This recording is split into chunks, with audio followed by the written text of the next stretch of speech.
Merci à vous, merci beaucoup aux organisateurs de cette conférence. Je suis très heureux d'y participer pour la première fois et je vous remercie également de venir m'écouter sur ce sujet donc, qui trouve son origine dans les recherches que je mène pour ma thèse sur Jean-Joachim Pélinck, secrétaire de Mirabeau sous la Révolution, mais aussi protégé d'Hugues Maret sous l'Empire. Et donc, sans être spécialiste d'Hugues Bernard Maret au départ, en tirant le fil de Jean-Joachim Pélinck, je me suis aperçu que je touchais à un groupe qui m'est encore difficile de délimiter avec précision aujourd'hui, mais qui atteste que sous l'Empire, le duc de Bassano était un ministre particulièrement soucieux d'être bien entouré, d'attirer à lui des écrivains, hommes de lettres ou plumes politiques.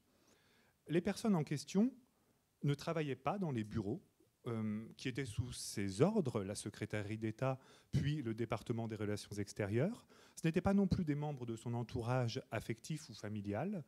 Les personnes que je voyais graviter autour de lui, parfois avec une fonction de secrétaire, parfois sans fonction définie, tenaient de son entourage politique. Alors je vais m'arrêter sur 3 personnages que j'ai pu identifier, mais je ne prétends pas être exhaustif et il est fort probable que ce groupe était beaucoup plus nombreux à être dans la protection, dans la clientèle du duc de Bassano. Ceux dont je parle appartiennent donc à un premier cercle d'individus qui jouissent de la confiance du ministre, qui forment sa société, qui ont accès à sa sphère privée, mais qui sont aussi à son service. Même si le langage de l'amitié est constamment présent entre eux, cette invariable politesse qui régit les relations entre le ministre et son entourage est en fait le vecteur de demande. Le ministre demande qu'on lui fasse l'amitié d'accomplir pour lui telle ou telle tâche, et c'est de sa bonté qu'on sollicite des faveurs en retour. Donc, en dépit de ce registre de la politesse, de l'amitié, les personnes que j'ai identifiées comme membres de son entourage politique sont bel et bien des collaborateurs. Alors, quelle différence avec quelqu'un qui prodiguerait des conseils par amitié pour le ministre ou qui l'aiderait en ami? D'abord, il y a une attente de rétribution immédiate ou différée, matérielle ou symbolique. On dit aujourd'hui qu'on intègre un cabinet ministériel pour mieux en sortir. Sous l'Empire, on entre dans la clientèle d'un ministre avec un impératif de fidélité qui est un peu moins court aujourd'hui, mais aussi avec des attentes de la part de ce puissant patron. Ensuite, il y a des logiques domestiques. Ces personnes sont dans le domestique du ministre. Ces logiques domestiques que l'on identifie, c'est la subalternité, l'obéissance, la fidélité et surtout l'extrême disponibilité. Vous verrez dans les lettres des Renaud, de Pélinck au duc de Bassano que j'ai étudiées, que ces lettres prises isolément peuvent être vues comme des lettres privées, des lettres amicales, mais étudiées en série, on s'aperçoit qu'elles sont en fait quasiment quotidiennes et donc qu'elles tiennent du rapport au ministre. Charles-Guillaume Estienne, dont je vais également parler, lui doit par exemple délaisser l'écriture de ses pièces de théâtre, il est auteur, pour suivre le ministre à Varsovie en 1807. Pélinck, que je vais également étudier, est envoyé en mission jusque dans les provinces illyriennes. Donc c'est de cette disponibilité dont je parle. Et au quotidien, il faut imaginer que, comme Napoléon le fait avec son secrétaire d'État Maret, le duc de Bassano peut convoquer ses collaborateurs à n'importe quelle heure de la journée. Voilà, donc ce sont ces 3 collaborateurs du ministre Maret que je vais étudier, Jean-Joachim Pélinck, Charles-Guillaume Estienne et Martial Bory Desrenaud. Alors ces 3 personnes ne sont pas inconnues des historiens, mais ils n'avaient pas toujours été identifiés jusque-là comme des collaborateurs du duc de Bassano. La difficulté pour les identifier comme tels réside dans le fait que leur fonction officielle, leur activité publique ne donne pas nécessairement une idée exacte de leur rôle. Dans l'almanach impérial, par exemple, Desrenaud figure comme censeur impérial, comme conseiller de l'université. Pélinck figure aussi comme censeur impérial. Charles-Guillaume Estienne figure comme chef de la 3e division du ministère de la police générale. Or, ces fonctions, qui ne sont pas des sinécures, ils les exercent réellement, ces fonctions ne se comprennent pleinement que comme récompense et comme complément d'une collaboration ministérielle. Une autre difficulté tient à ce que ces collaborateurs laissent des sources qui sont beaucoup plus difficiles d'accès que celles produites dans le cadre de leur fonction et qui sont souvent conservées en main privée. Voilà. Mettre au jour cet entourage, travailler sur ses collaborateurs présente l'intérêt d'apporter donc de nouvelles informations sur un ministre dont les papiers personnels ne sont pas toujours accessibles dans les dépôts d'archives. Il y a d'abord donc la production, les méthodes de travail, la répartition des tâches qui peuvent en dire long sur l'activité d'un tel ministre. C'est ainsi que, par exemple, que le mythe d'un Talleyrand paresseux s'est effondré, hein, en étudiant son entourage au travail. Et puis, en fait, l'existence même de l'entourage, la manière dont il est recruté par le ministre, le périmètre de ses missions sont très riches d'enseignements. Ainsi, des écrivains politiques, des juristes permettent au ministre de ne pas dépendre entièrement de son administration, donc d'avoir plus d'autorité sur elle. Des correspondants nombreux signalent un ministre soucieux d'être vigilant, de maîtriser l'information, donc un ministre avec un profil plus politique et pas seulement un profil de grand commis de l'État. Adolphe Thiers rapporte par exemple que pendant la campagne de Russie, le duc de Bassano, qui était alors ministre des Relations extérieures, avait fait placer un certain Lelorgne d'Itteville comme secrétaire-interprète auprès de Napoléon, et que ce traducteur payait sa dette envers lui en écrivant, en rapportant tous les faits et gestes de Napoléon au duc de Bassano, alors à Vilnius. Voilà. Si on a aussi des protégés venus des arts et des lettres, des secrétaires particulier chargé des affaires privées du ministre, ça suggère l'ambition de ce personnage de transformer sa puissance exécutrice temporaire en une puissance économique, une puissance sociale, une puissance culturelle pérenne, plus ou moins inspirée du modèle nobiliaire d'Ancien Régime. Alors avant d'en venir à ses collaborateurs, je crois d'abord devoir rappeler un petit peu de la mauvaise réputation d'Hugues Bernard Maret, hein, un ministre sévèrement jugé par l'histoire, aussi sévèrement jugé que l'ont été Talleyrand, Fouché ou Savary, mais lui, sans le bénéfice de la célébrité qui accompagne une légende noire.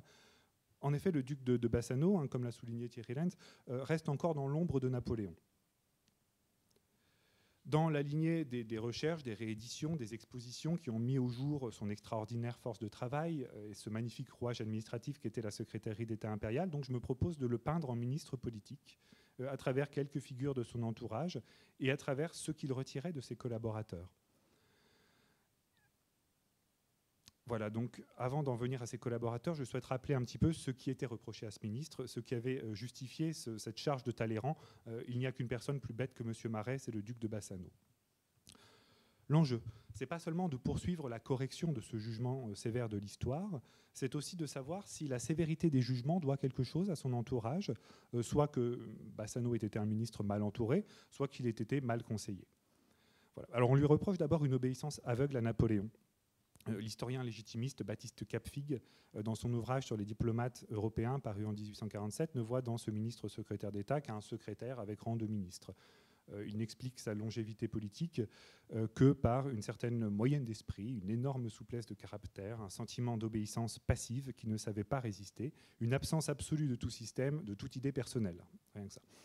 Et il ajoute que Maret s'identifiait à l'empereur, le devinait, développait sa pensée, se gardant bien de toute résistance, de tout obstacle. Ce que l'empereur voulait, M. Maret le voulait aussi. Ce qu'il pensait, il le pensait aussi, avec une telle naïveté, une telle bonne foi que pour lui, toute idée individuelle eût été un crime. Voilà. Alors de manière un peu plus mesurée, Adolphe Thiers va dans le même sens. Quand il présente ses fonctions, les raisons du choix de Napoléon pour lui confier ses fonctions au début du consulat, Thiers dit qu'il avait une espèce de ministère destiné quelquefois à suppléer, à compléter, à contrôler les autres. Un esprit cultivé, une certaine connaissance de l'Europe, une mémoire sûre, une fidélité à toute épreuve le destinait à devenir auprès du général Bonaparte un de ses compagnons de travail les plus commodes et les plus constamment employés. Le général Bonaparte préférait chez ceux qui le servaient l'exactitude et l'intelligence à l'esprit. C'est le goût des génies supérieurs qui ont besoin d'être compris et obéis et point suppléé. Voilà donc vraiment le portrait d'un grand commis de l'État, d'un exécutant et non pas d'un ministre politique. C'est ce que nous laisse Adolphe Thiers. Il le compare à Berthier d'ailleurs, en faisant une sorte de major général d'une grande armée administrative que Napoléon traite aussi en secrétaire. Lors des conférences de Prague, par exemple, en 1813, alors que Napoléon négocie avec Metternich, s'adressant ensuite à M. de Bassano, il lui dit « Asseyez-vous et écrivez ». Napoléon avait pourtant tenté, après sa première abdication, un peu maladroitement, de corriger cette image d'exécutant docile. Il avait dit, c'est toujours des propos cités par Adolphe Thiers, « On accuse Bassano bien à tort. En tout temps, il faut une victime à l'opinion. On lui impute mes plus graves résolutions. Vous savez, vous qui avez tout vu, ce qui en est, c'est un honnête homme, instruit, laborieux, dévoué, d'une fidélité inviolable. Il n'a pas l'esprit de Talleyrand, mais il vaut bien mieux. Talleyrand, quoi qu'il en dise, ne m'a pas beaucoup plus résisté que Bassano dans les déterminations qu'on me reproche. Donc, en conséquence, selon ces historiens, Maret, à la tête de la diplomatie impériale de 1811 à 1813, n'aurait pas été un ministre politique, mais un simple exécutant. Thiers se montre très sévère par le choix de Napoléon pour remplacer Champagny. Il dit que c'était exactement le contraire de ce qu'il aurait fallu, un ministre maladroit. Le plus orgueilleux des maîtres allait avoir pour agent le moins modeste des ministres, et cela dans le moment même où l'Europe, poussée à bout, aurait eu plus que jamais besoin d'être ménagée.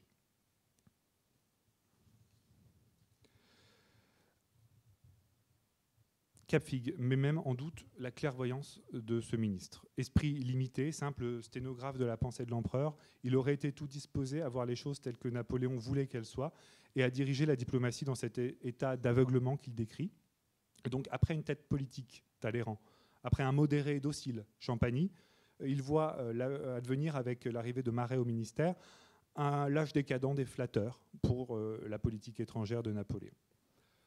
Je citerai aussi parmi les critiques de ce ministre l'abbé de Prat, qui a été ambassadeur à Varsovie durant son ministère, et qui le présente lui carrément comme un charlatan politique, habile à donner vie aux illusions de l'empereur. Dans son Histoire de l'ambassade dans le Grand-Duché de Varsovie en 1812, paru après les 100 jours, il assène « Le duc de Bassano a perfectionné ce système de jonglerie et de déception par lequel les charlatans politiques qui ont gouverné pendant tant d'années ont constamment cherché à dénaturer les faits, à les tronquer, à les tordre pour en exprimer le venin. » Il donne comme exemple les fêtes que Bassano donnait à Vilna pour endormir les diplomates européens pendant la retraite de Russie, avant de leur imposer brusquement un départ par moins 25 degrés. Et il conclut le duc de Bassano s'était fait le singe de l'empereur. Sa faute suprême, ce serait donc son obstination dans l'intransigeance en 1813, qui compromet donc les dernières chances de paix. Voilà donc le portrait que nous ont laissé les historiens du XIXe siècle, ce qui se cache derrière la bêtise que Talleyrand reproche au duc de Bassano, et donc cette réputation qu'il convenait de rappeler avant d'étudier le ministre, non plus d'après le jugement de l'histoire, mais d'après sa périphérie, d'après son entourage. Donc je vais m'intéresser, je le rappelle, successivement à 3 personnages que j'ai identifiés comme des collaborateurs politiques de Maret sous l'Empire: Jean-Joachim Pellinck, Charles-Guillaume Estienne et Marshal Bory Desrenaudes. Alors, je vais commencer par celui que je connais le mieux, Jean-Joachim Pellinck, plume politique du ministre Maret. Je n'ai que ce dessin à vous présenter. Il existe aussi un portrait qui est en possession de ses descendants, mais dont je n'ai pas la photographie. Ce portrait donc, date des années 1820, donc il faut l'imaginer peut-être un petit peu plus jeune si on veut se le représenter à l'époque de l'Empire. Jean-Joachim Pellinck est né en 1751 à Céreste, dans la limite entre la Haute et la Basse-Provence. Il est avocat au Parlement d'Aix et il devient secrétaire du comte de Mirabeau à l'été 1789 et jusqu'à sa mort en avril 91. Juriste fin politique, il participe à la rédaction des discours de Mirabeau, mais aussi à ses notes secrètes à la cour et à ses plans pour rétablir l'autorité du roi. Après la mort de Mirabeau en avril 91, Pellinck devient aussi l'informateur parisien du diplomate autrichien Mercier-Argenteau, très proche de Marie-Antoinette, son chaperon à la cour sous la monarchie. Pellinck est dénoncé comme membre du comité autrichien des Tuileries et il réussit à rejoindre Londres après le 10 août, Londres d'où il reprend contact avec les diplomates autrichiens. Mercier-Argenteau, qui est dans les Pays-Bas autrichiens, obtient qu'il soit employé par le nouveau maître autrichien des affaires étrangères, le baron de Tougout, qu'on surnomme le baron de la guerre. Et à partir de là, Pellinck réside à Vienne. Il s'occupe de surveiller les royalistes français, dont Vienne se méfie, et aussi de rédiger des pamphlets contre la France. Alors Pellinck a connu Maret dans l'entourage de Mirabeau. Maret a beaucoup connu Mirabeau, il a beaucoup observé aussi sa manière de travailler. Mirabeau avait autour de lui un entourage politique, un petit aréopage d'hommes de lettres et de juristes, de religieux aussi, qui lui composait une véritable équipe et qui a servi de modèle alors à Hugues-Bernard Maret, je peux l'établir, mais probablement aussi à Talleyrand, servi comme prototype des cabinets ministériels contemporains dans une certaine mesure.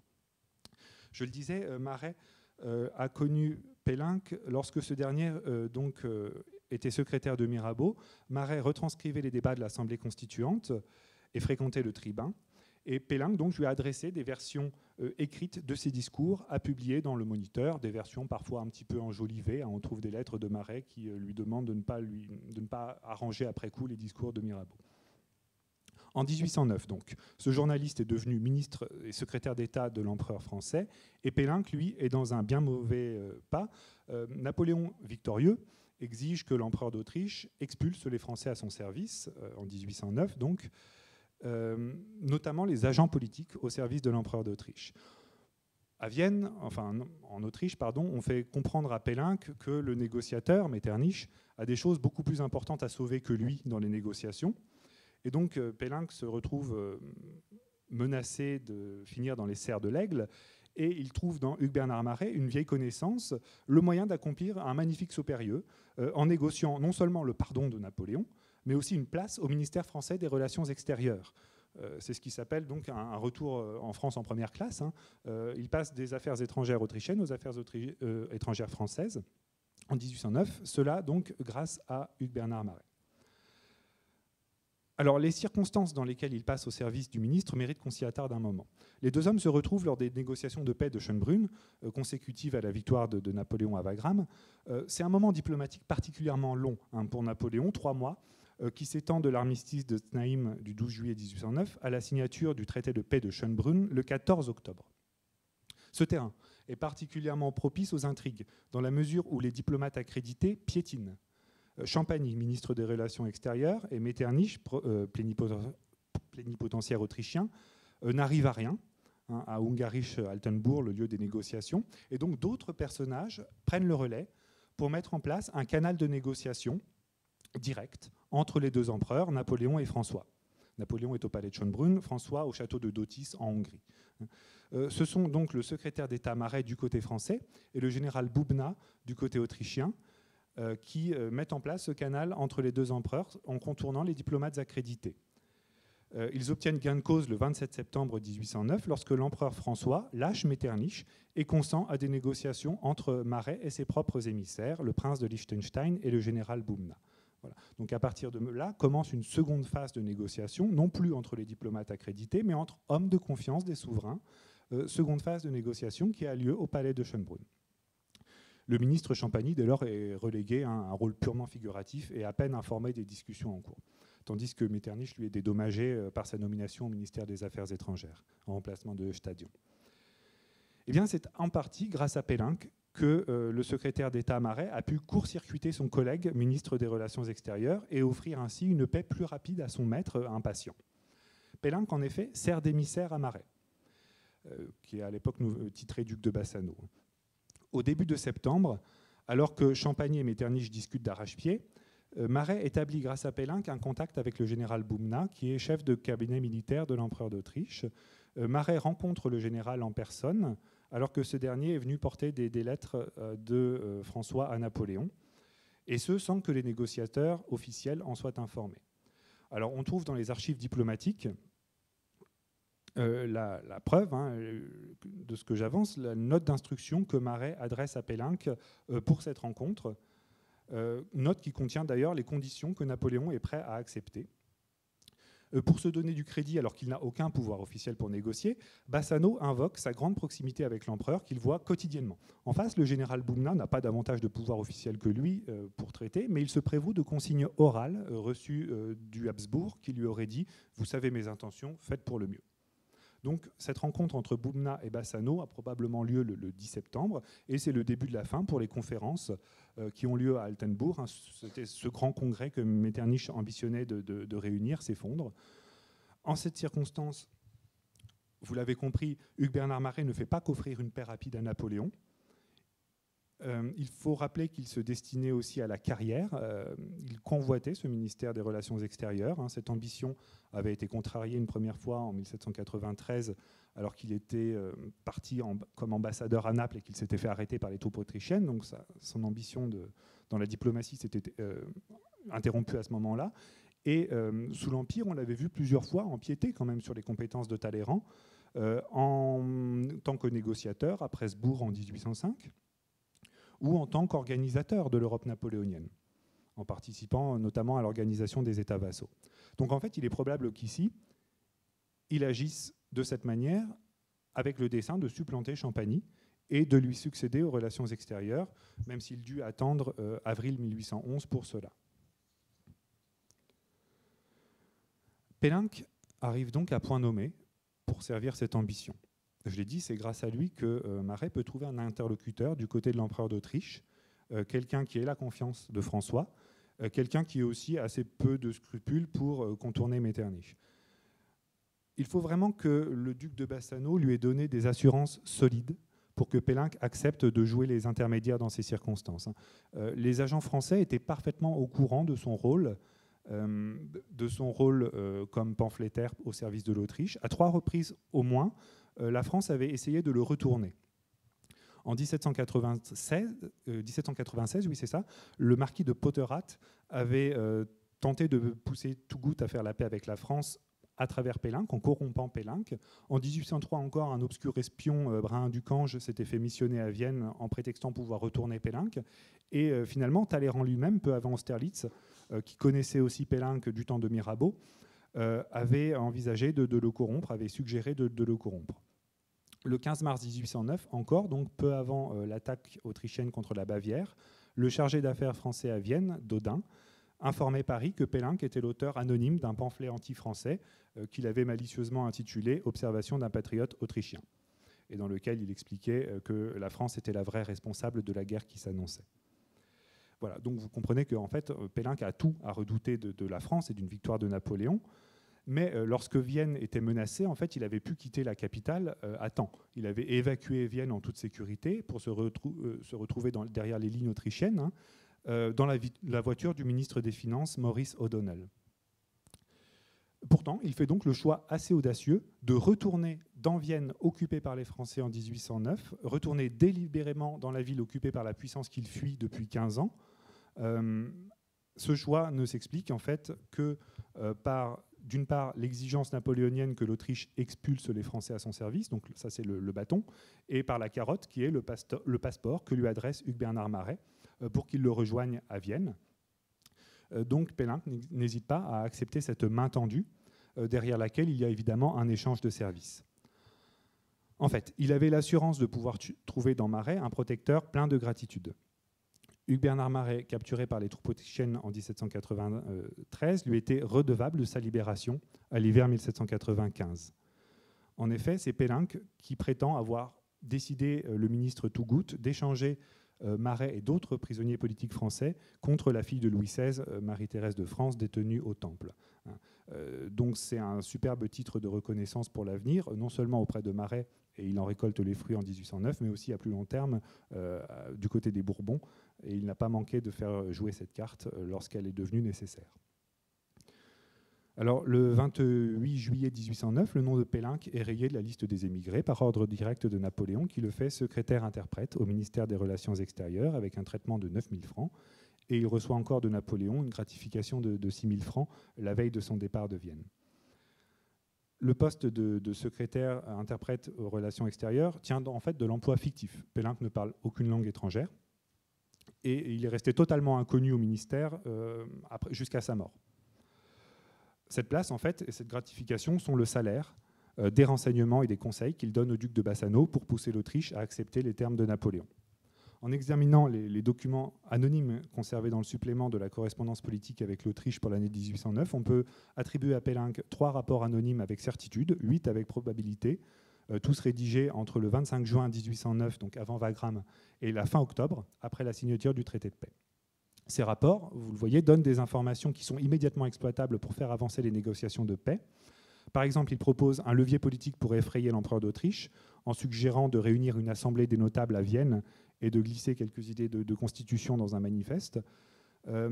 Ces rapports fournissent aussi des informations exploitables à long terme, par exemple sur la dette autrichienne. Pélinck n'hésite pas à conseiller d'obliger l'Autriche à payer ses créances étrangères en monnaie métallique pour provoquer une banqueroute.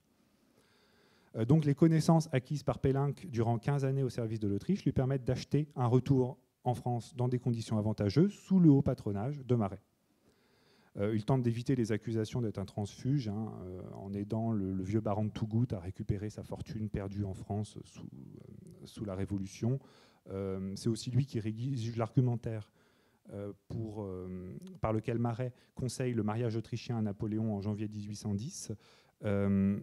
Visiblement, ça ne suffit pas à convaincre l'empereur d'Autriche qu'il n'est pas un transfuge, puisqu'il perd le titre de noblesse que l'empereur d'Autriche lui avait décerné en 1807. Donc on voit comment Maret pouvait réaliser des prises de guerre, comment il s'attachait des personnages utiles à ses travaux et à ses ambitions.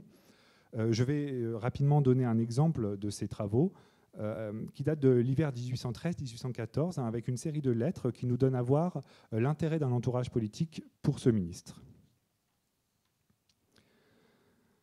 Alors, je dois d'abord dire un mot des sources sur lesquelles je me fonde pour documenter le rôle de Pélinck dans l'entourage politique du duc de Bassano entre 1809 et 1814. Pélinck a demandé à son fils de brûler la plupart de ses papiers à sa mort, en 1833. Les archives de ses descendants que j'ai pu consulter consistaient surtout dans des pièces de type état civil. Ces archives étaient conservées au château familial de la Cour Roland, à Jouy-en-Josas, domaine qui avait été acheté par le petit-fils de Pélinck, mais qui a été pillé à plusieurs reprises durant la Seconde Guerre mondiale. Donc il ne reste que quelques originaux dans les mains de la famille aujourd'hui. Mais par bonheur, le dernier baron Pélinck, qui est mort en 1972, avait entrepris une biographie de son aïeul et avait fait transcrire certaines de ses archives qu'il avait envoyées à un auteur, un historien, et qui ont été par la suite restituées à la famille. Donc on dispose ainsi de brouillons de 26 lettres de Pélinck au duc de Bassano, écrites entre le 8 décembre 1813 et le 25 janvier 1814. À cette date, Maret a perdu les relations extérieures depuis le 20 novembre au profit de Caulaincourt, et il a retrouvé la secrétaire d'État. Alors il y a sans doute eu des lettres de Pélinck à Maret avant et après cette série, mais la période en fait dont on dispose résulte probablement d'une sélection volontaire. C'est une période, je répète, du 8 décembre 1813 au 25 janvier 1814, qui correspond à peu près à l'intervalle entre les conférences de Francfort, la fin des conférences de Francfort, et le départ de Napoléon pour l'armée, le 25 janvier. Donc, à cette date, Pélinck propose au ministre d'aller prendre directement ses ordres, et il lui demande confirmation que ces lettres, à lui, ces lettres privées, donc, pourront trouver leur petite place dans les paquets que la secrétaire d'État enverra au ministre.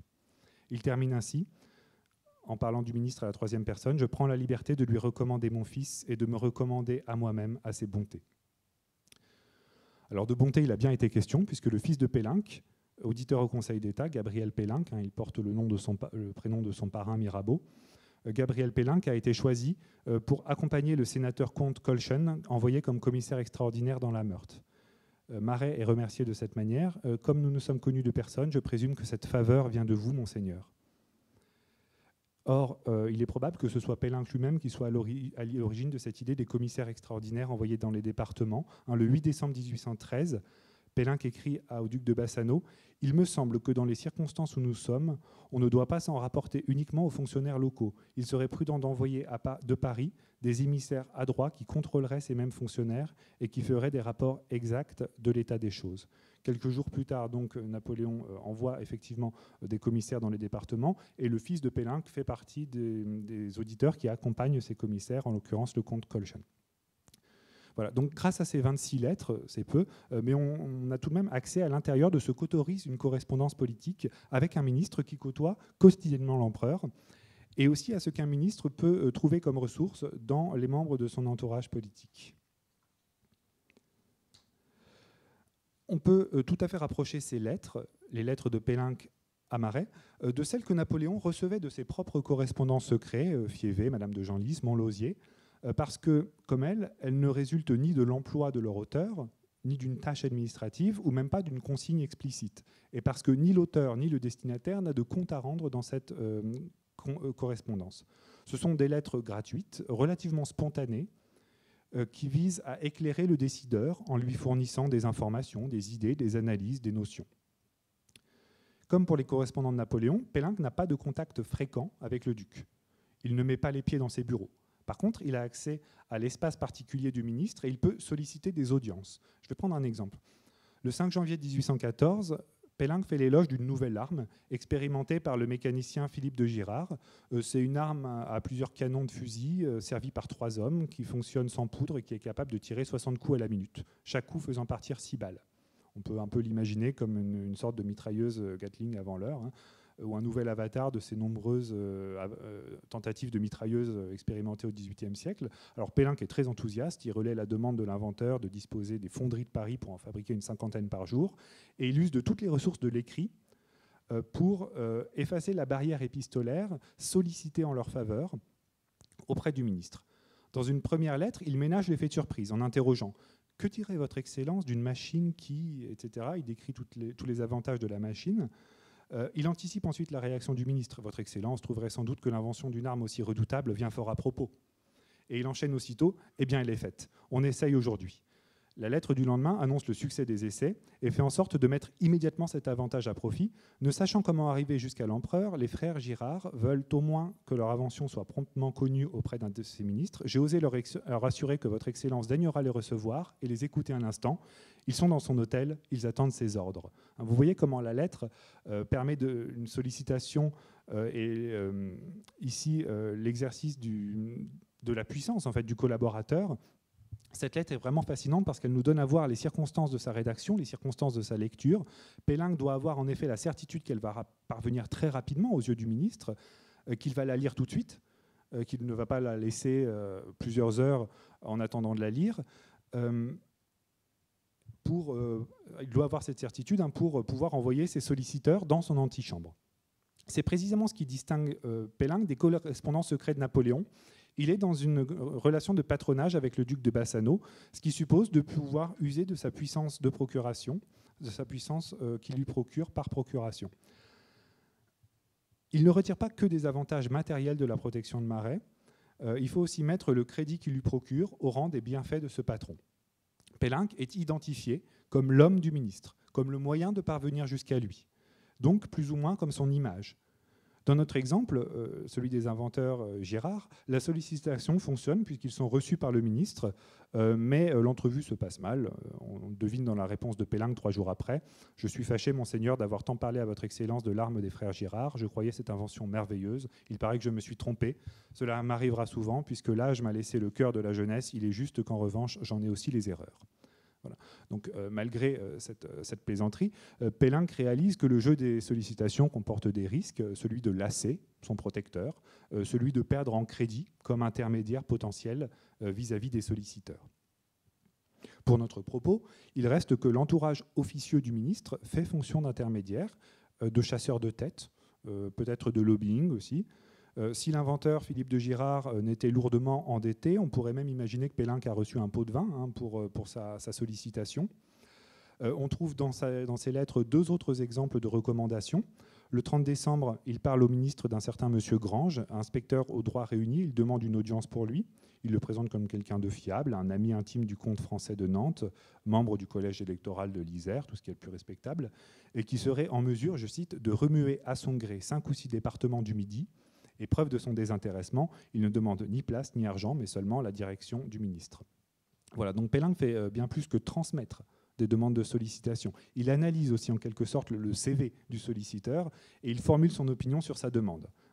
C'est ainsi qu'il envisage l'utilité de sa correspondance, l'utilité de ses lettres au ministre. Le 27 décembre, il écrit « L'appréciation à faire de cette multitude de requêtes qui portent tant de vœux, tant d'espérances au pied du trône et qui en serait un si grand moyen de popularité, de justice et d'amour serait un travail facile qui conviendrait assez à mon expérience, à mon esprit flexible et à mes sentiments profonds de fidélité. » Voilà donc comment il envisage sa position dans l'entourage officieux du ministre. Alors ces lettres dépassent la seule appréciation des requêtes. J'ai tenté d'établir un petit répertoire d'actions du correspondant ministériel. La première tâche de ce correspondant, c'est de transmettre des informations. Il le fait dans ses lettres en relayant les bruits de la rue, les rumeurs des salons. Pélinck ne fait pas que relayer des rumeurs, il adresse aussi des renseignements de première main au ministre. Par exemple, le 9 décembre 1813, il s'inquiète que le chargé d'affaires de Suède reçoivent des nouvelles de l'armée du prince royal Bernadotte et qu'il les communique à des Suédois qui dînent chez lui. Donc Pélinck apprend ce qui se dit dans ces dîners. Par exemple, que Bernadotte veut à tout prix rentrer en France et il s'inquiète qu'on tolère ces communications. Le 3 janvier, il alerte aussi le ministre Marais qu'un argumentaire circule pour saper le régime. Le retour des Bourbons n'est pas qu'une menace, mais une garantie de paix. On serait plus certain de conserver les biens nationaux avec eux qu'avec Napoléon. Les pillages ne sont pas à craindre parce que la propriété est sacrée pour les coalisés, etc., etc. Donc il signale que les personnes qui tiennent ces discours ont la Légion d'honneur, sont des fonctionnaires publics, des gens de la bourgeoisie, de la nouvelle noblesse, même des ministres, dit-il, sans aller jusqu'à donner des noms, peut-être attendant que le ministre l'y invite pour dénoncer ces personnes haut placées. Au répertoire d'action, il convient aussi d'ajouter des analyses politiques que Pelling fait dans ses lettres, et c'est peut-être là où il brille, et dans le fait d'éclairer le ministre qui, dans le feu de l'action, manque nécessairement de recul. C'est peut-être vraiment là que Pelling est à son meilleur. On retrouve cette perspicacité qui rappelle ses lettres de 1792 à Mercier-Argenteau lorsqu'il voyait venir la fin de la monarchie. Et d'ailleurs, le parallèle qu'il a dû faire entre ces deux époques est assez vertigineux. Imaginez-le à Paris au début de 1792 et au début de 1814. Dans les deux cas, il est conseiller d'un régime qui vacille, dans une situation où la France est envahie. Sauf qu'en 1792, la cour qu'il conseille et la coalition qui envahit la France sont du même côté. Désormais, il conseille un régime dont il a longtemps été l'adversaire, et ce sont ses anciens amis autrichiens qui sont en train de l'emporter. Voilà, donc il faut espérer qu'il a su apprécier l'ironie de la situation, mais en tout cas, ça n'altère pas sa lucidité. Le 25 décembre, à propos du basculement des départements hollandais, il constate « L'audace que nous avions autrefois, ce sont nos ennemis qui la montrent ». Il constate que l'esprit de Danton n'anime plus les Français, et que vouloir provoquer une nouvelle levée en masse n'est plus chose facile, qu'on n'a pas encore trouvé, je cite, « l'étincelle propre à rallumer le feu sacré ». Il identifie une maladie morale qui l'inquiète beaucoup plus en fait que la menace des ennemis. Le danger ne vient pas de la supériorité momentanée de nos ennemis, il vient du délire et du vertige des Français. Il note la dissolution s'accélère, nos temps semblent déjà rappeler ceux du bas empire romain se laissant envahir par les barbares. Il ne va pas plus loin, il n'ose pas aborder les motifs de désamour envers le régime en termes politiques, mais il expose les faiblesses à partir de réalités sociales. Il n'est pas facile de mettre en mouvement une grande nation qui n'est composée que d'individus égaux, dont la nouvelle noblesse n'a point encore d'influence, et surtout quand le monarque ne peut exciter le mouvement que par ses employés. Le vrai fondement de son inquiétude, il l'exprime à Marais le 9 janvier.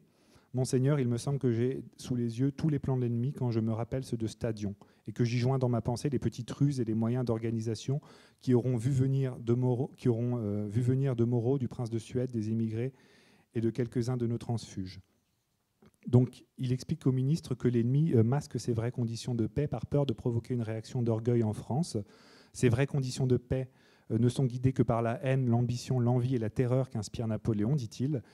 Il ne peut, l'ennemi, ne vouloir que des conditions de paix drastiques, sans quoi le passage du Rhin aurait été inutile pour lui, sans quoi il n'aurait pas attaqué de manière si brusque et si franche, sans quoi il n'aurait pas frappé le cœur de l'Empire pour décourager la résistance. Et sa conclusion est glaçante. D'après ses plans, la paix est impossible. J'y vois un danger momentané assez grave.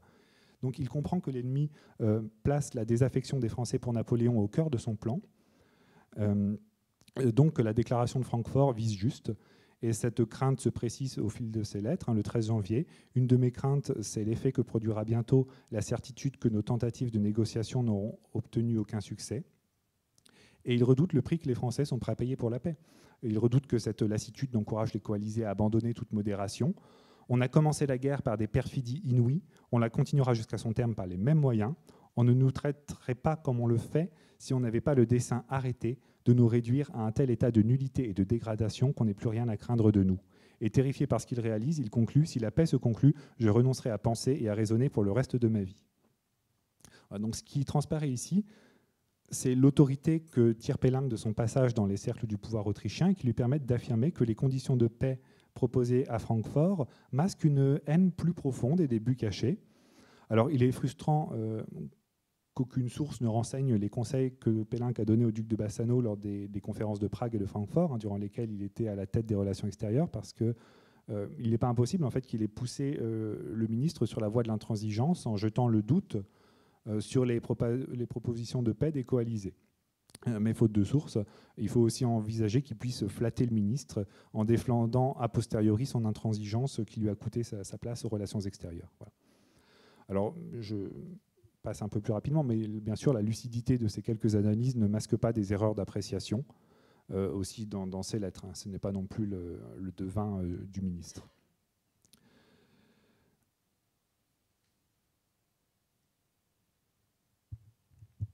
On trouve enfin dans ce répertoire d'action des conseils positifs. J'ai déjà cité l'exemple des commissaires extraordinaires à envoyer dans les départements. Il suggère aussi que l'empereur relise les principaux discours prononcés au corps législatif lui-même. Parfois, il fait des suggestions un peu plus farfelues. Par exemple, il propose d'ordonner à tous les villages de France de se barricader, aux bourgs de murer leurs portes inutiles. Il propose une grande loterie aussi pour engager les Français à se lever en masse. Et finalement, au sein de ce flot de conseils qui arrive presque quotidiennement au ministre, on arrive à discerner une orientation politique subtile mais très régulière. Elle est formulée pour la première fois après le coup de tonnerre du rapport de Joseph Lenné, qui le 28 décembre 1813 appelle à une paix honorable. Pélinck s'autorise une dramatisation très politique dans ses lettres. Le lendemain, il interrompt le cours de sa plume, il racontait les rumeurs de Paris, il interrompt le cours de sa plume pour écrire. Je m'arrête. Un député du corps législatif sort de chez moi. Je sais tout. Pauvres insensés. Est-ce à eux ou à l'empereur de sauver l'État? Et comment l'empereur nous sauvera-t-il au milieu de cette révolte? Donc il se met vraiment en scène dans l'écrit d'une manière évidemment très artificielle, très composée. Il se met en scène, il met en scène sa loyauté, son indignation. Cette mise en scène écrite de son interruption et de sa réaction prépare en fait sa suggestion la plus audacieuse. Il donne d'abord à voir le danger. Du discours d'hier, il n'y a qu'un pas pour en venir à la déclaration « Je suis Assemblée nationale ». Et enfin, il abat ses cartes « Ô Monseigneur, suppliez l'empereur de rappeler auprès de lui le duc d'Otrante ». Donc c'est le rappel de Fouché qui est le plus net dans les demandes politiques qu'il formule. Il avait déjà émis cette idée de manière voilée dans une lettre sans date autour du 23 décembre, mais désormais c'est quelque chose d'explicite. Et ça revient dans la suite de ses lettres, distille régulièrement ce plaidoyer en faveur des anciens jacobins dont il souhaite le rappel.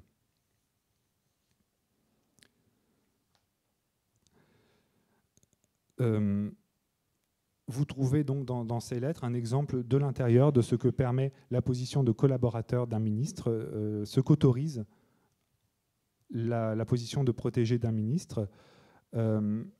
Je souhaite maintenant parler de Charles-Guillaume Estienne. Alors je serai un peu plus bref parce que je n'ai rien d'inédit à apporter sur ce personnage. Un personnage très différent, mais à signaler dans l'entourage du duc de Bassano, puisqu'il a été son secrétaire particulier et son protégé. Alors c'est un auteur de théâtre avant tout. Il est né en 1777. Il arrive à Paris à 20 ans au début du Directoire et il obtient un petit succès dans le monde des lettres sous le consulat. Son apogée, c'est les années 1810-1811, quand il sort la Comédie des deux gendres. Et à un moment donné, on le voit comme le nouveau Molière, dont l'empereur espère l'arrivée.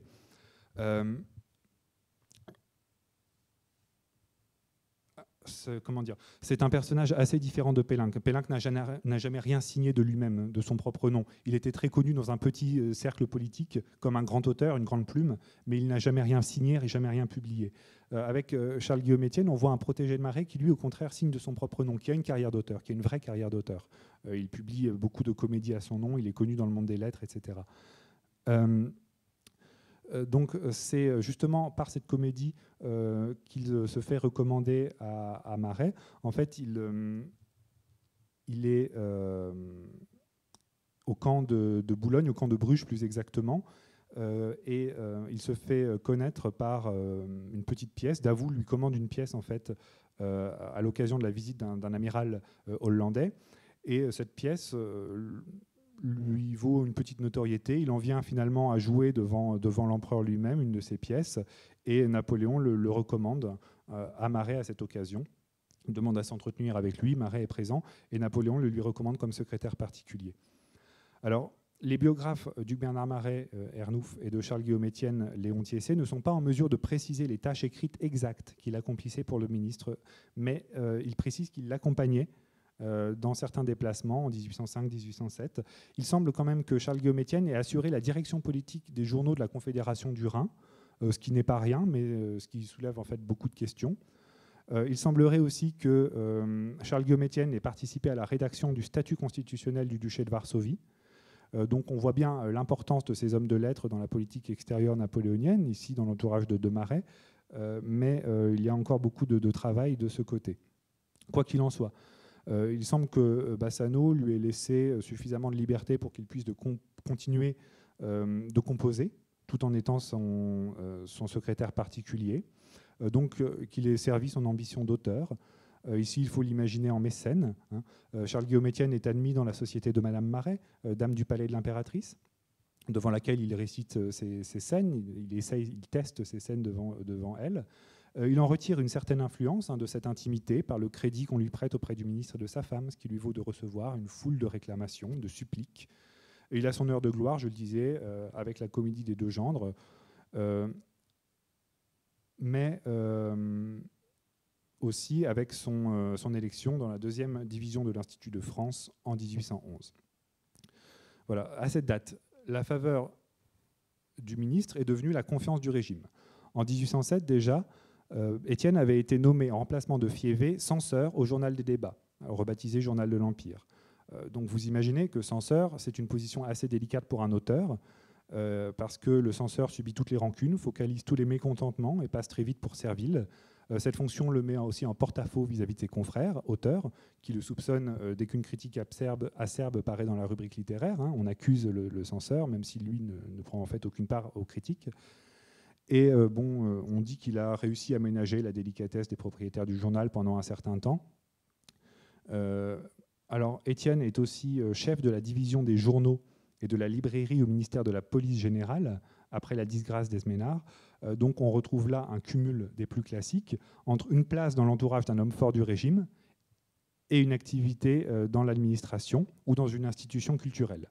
C'est un point commun entre les 3 protégés du duc de Bassano que je présente, mais une réalité qui dépasse très probablement cet entourage-là. Un cumul donc entre des places dans les entourages et des emplois dans l'administration. Ce cumul est difficile à assumer après l'Empire. Sainte-Beuve se souvient que lorsqu'on lui parlait de Charles-Guillaume Estienne après 1815, alors qu'il brillait dans cette nébuleuse libérale, on passait un petit peu sous un silence pudique ses activités dans la police impériale de l'écrit. Son biographe Léon Thiessé, qui écrit en 1853, n'esquive pas le sujet de Charles-Guillaume Estienne censeur, mais il rapporte une anecdote qui est censée démontrer la part d'autonomie qu'il conservait vis-à-vis du pouvoir.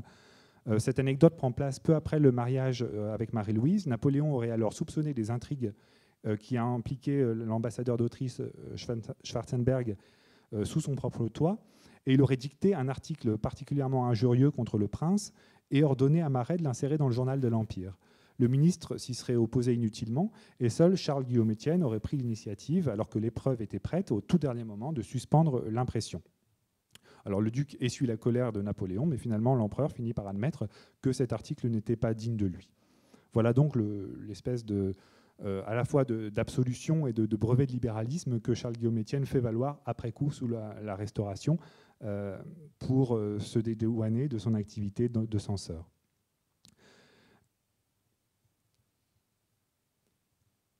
Alors, il a été l'objet d'une polémique assez vive. À l'hiver 1811-1812, on l'a accusé d'avoir plagié sa comédie des deux gendres, qui a fait sa célébrité. Et on nous dit, vous le voyez, que Sainte-Beuve nous dit que cette polémique dont il a été victime, cette polémique littéraire, était une manière indirecte de fronder le gouvernement dont M. Estienne était l'agent et le favori. Donc avec lui, on voit les dangers pour un homme d'entourage, d'une notoriété, d'être identifié comme l'homme du ministre. Pélinck, lui, a su rester dans l'ombre dans une certaine mesure. Ce n'est pas le cas de Charles-Guillaume Estienne, qui fait l'objet de la colère du public. Lors d'une représentation de la pièce qu'il est censé avoir plagiée, en 1812, le public a sur les genoux la version plagiée et la version de Charles-Guillaume Estienne et souligne cruellement tous les vers que Charles-Guillaume Estienne a emprunté. On en trouve 12, donc c'est pas grand-chose, mais ça suffit à ruiner la réputation de cet auteur qui ne retrouve plus jamais la gloire qui était la sienne en 1811. Voilà, donc un auteur devenu impopulaire parce que homme du pouvoir, parce qu'instrument du gouvernement, parce que organe de la censure officielle. À travers lui, malgré tout, on découvre un Marais protecteur des lettres qu'on ne connaissait pas forcément. Je reviens sur les armoiries que s'était choisi le duc de Bassano, sur lesquelles on voit une main ailée tenir une épée d'or en guise de plume. Donc c'est peut-être quelque chose à creuser de ce personnage. un trait assez personnel de ces armoiries, une main ailée d'or écrivant avec une épée d'argent. Donc c'est vouloir donner par l'héraldique leurs lettres de noblesse au métier de plume au service du pouvoir, journaliste, secrétaire, historiographe.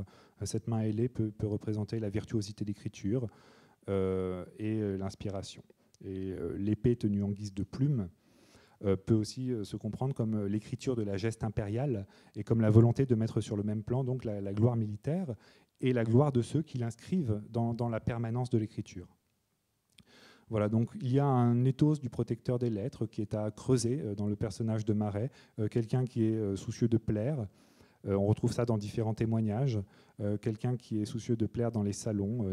Norvin, par exemple, se souvient que Maret faisait partie des hommes les plus élégants de Paris, très soucieux de sa coiffure poudrée dont il était très fier. La comtesse de Potocka aussi, qui le rencontre en 1807 à Varsovie, fait un éloge de sa capacité à briller dans le monde. Je la cite. Parvenu à une haute position, il fut peut-être le seul à cette époque de fortune soudaine qui n'eût rien gardé de l'état dont il était parti, sans cependant abuser en rien de celui auquel il était arrivé. Ses manières, sa mise, sa conversation, tout, à l'exception de ses énormes mollets, appartenait à l'homme de bonne compagnie. Bon, je vous laisse juge pour les mollets. Voilà. Alors je terminerai par le troisième larron, Martial Bory d'Erenaude, qui lui est passé de Talleyrand au duc de Bassano. Alors je n'ai pas de portrait à vous présenter, à ma connaissance, il n'y en a pas de disponible sur Internet, ce qui ne signifie pas qu'il n'en existe pas. Alors, Martial Bory d'Erenaude. J'ai découvert à la bibliothèque Thiers, dans le fond des manuscrits de Frédéric Masson, un archiviste et historien du ministère des Affaires étrangères, une liasse de lettres manuscrites datant de la fin 1813 et du début de 1814, donc à peu près au même moment des lettres de Pélinck que j'ai citées. Ces lettres sont classées par erreur dans un dossier Davout. On comprend très vite qu'elles ne peuvent pas lui être adressées puisque Davout, à l'époque, est enfermé dans Hambourg. Ces lettres, en fait, ce sont des minutes de lettres sans adresse ni signature, ne sont pas adressées à Davout, mais à Maret, au duc de Bassano. On le comprend par certains indices à la lecture. Il m'a été plus difficile d'identifier qui était le correspondant parisien du secrétaire d'État, mais on comprend qu'il s'agit de Martial Bory d'Erenaude parce qu'il parle du comité de surveillance des journaux que Napoléon met en place dans la campagne de France. Durant la campagne de France. Ce comité de surveillance des journaux comprend 5 personnages sous la direction de Boulet de la Meurthe, dont vous avez ici le portrait croqué. Parmi ces 5 personnages, il y a Pélinck, d'Erenaude, Charles-Guillaume Étienne, Antoine Jay et Étienne Tissot. Donc, dans ce comité de surveillance des journaux, on a 3 individus qui sont des hommes liges, si vous voulez, du duc de Bassano. Alors, l'auteur qui parle de ce comité de surveillance des journaux, qui raconte les séances de ce comité de l'intérieur, ce qui, à ma connaissance, est assez inédit, cite tous ses collègues, passe en revue tous ses collègues, et le seul nom qui n'est pas cité, c'est celui de d'Erenaude. Donc, c'est ainsi que j'ai pu en déduire qu'il était l'auteur de ces lettres. Ça nous donne donc à voir une période de sa vie qui est assez peu connue, celle durant laquelle il est le protégé du duc de Bassano. On connaissait Martial Bory d'Erenaude comme le teinturier de Talleyrand, c'est son surnom, c'est ainsi que le surnomme André Lorion, qui a écrit à son sujet. Le teinturier de Talleyrand, il est sous-diacre de la cathédrale de Tulle, puis grand vicaire de Talleyrand lorsque Talleyrand est évêque d'Autun. Il y assiste en cette qualité à la messe de la fête de la Fédération, et il écrit aussi des travaux législatifs pour lui. Les 2 hommes sont brouillés sous le consulat parce que d'Erenaude se rapproche des idéologues, il est tribun et il vote à plusieurs reprises avec l'opposition au régime. Alors qu'il est expulsé du tribunat, Talleyrand ne le soutient pas, le lâche en fait, l'abandonne. Et Maret semble avoir récupéré cet auteur de talent abandonné par Talleyrand. Le censeur Dammartin, dont la BNF conserve les mémoires et sur lequel a travaillé Charles-Éloi Vial, éclaire un petit peu la manière dont le teinturier de Talleyrand est devenu l'homme lige du duc de Bassano. il raconte le duc de Bassano crut de sa politique de s'attacher à un ancien dépositaire de la confiance de M. de Talleyrand. Le succès d'une telle entreprise était immanquable pour le dispensateur du plus grand nombre des grâces. Desrenaud cumulait les emplois d'archiviste du Conseil d'État, de conseiller à vie de l'université et de censeur impérial lorsque le hasard nous rapprocha. Donc lui aussi est un homme qui cumule les emplois. Il est, je répète, conseiller à vie de l'université, censeur impérial, archiviste du Conseil d'État, et en plus, il tient une de ses correspondances régulières qui parvenait au duc de Bassano et qui l'éclairait, en l'occurrence, sur le comité de surveillance des journaux durant la campagne de France. Donc, de cette correspondance, on peut déduire que la commission des journaux était complètement verrouillée par le duc de Bassano. C'est un témoignage exceptionnel sur les débats de ce comité formé le 4 février 1814, donc 10 jours après que Napoléon quitte Paris. Je répète sa composition. Le président, c'est le comte Boulet, fidèle de Napoléon, membre du conseil de régence. Il est composé donc de Desrenaud, conseiller à l'université et censeur, Pélinck, censeur, Étienne, rédacteur en chef du journal de l'Empire, Tissot, rédacteur en chef de la Gazette de France, et Antoine Jay, rédacteur en chef du journal de Paris. Et il est chargé d'examiner ou de rédiger tous les articles relatifs au mouvement des armées, à l'esprit public et à la politique extérieure. Alors il y a deux manières de comprendre la logique de ce comité. D'abord, c'est un arbitrage entre deux administrations qui font la police de l'écrit rivale, une direction du ministère de la Police, représentée ici par Antoine Jay, homme lige de Savary, et la direction de l'imprimerie et de la librairie, qui dépend du ministère de l'Intérieur et non pas de la police, et à laquelle appartiennent Pélinck et Desrenaud comme censeurs. C'est aussi donc probablement la composition de ce comité une manière de surveiller Savary. Thierry Lenz a noté que Napoléon se méfiait de Savary à cette époque-là, et la présence importante de personnages liés au duc de Bassano peut se comprendre aussi comme une manière de surveiller ce comité, cette arme aux mains du ministre de la Police, cette arme potentiellement redoutable aux mains du ministre de la Police. Et en effet, dans les lettres que Desrenaud adresse à Maret, on voit que systématiquement, toutes les séances, tous les débats de ces séances sont rapportés au duc de Bassano et probablement donc à l'empereur lui-même. On voit donc que Maret suit de très près la marche de ce comité, dont Napoléon se plaint à Savary le 19 février. Napoléon exige de Savary des explications sur le désordre de ce comité. Donc c'est probablement le résultat de ces lettres que le duc de Bassano reçoit depuis l'intérieur même de ce comité des journaux.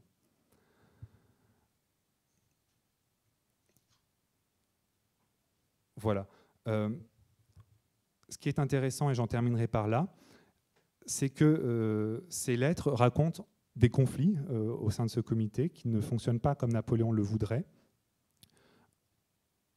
Des désordres importants ont lieu. Desrenaud demande à Maret d'avertir l'empereur des désordres de ce comité. Le 15 février, il écrit « Je demande à vous parler incessamment de la commission des journaux qui certes n'est pas encore à beaucoup près ce qu'elle doit devenir ». Et dans une lettre 2 jours plus tard, du 17 février 1814, avec la mention « pour vous seul », il explique tout ce qu'il reproche à chacun des membres de ce comité. Et c'est surtout Pélinck qui l'inquiète. Il fait des reproches, vous le voyez, au comte Boulet, qu'il juge beaucoup trop révolutionnaire. Mais c'est de Pélinck dont il a le plus à plaindre. Donc ces deux hommes qui sont collègues comme censeurs, qui sont tous deux dans l'entourage de Maret, s'affrontent au sein du comité des journaux.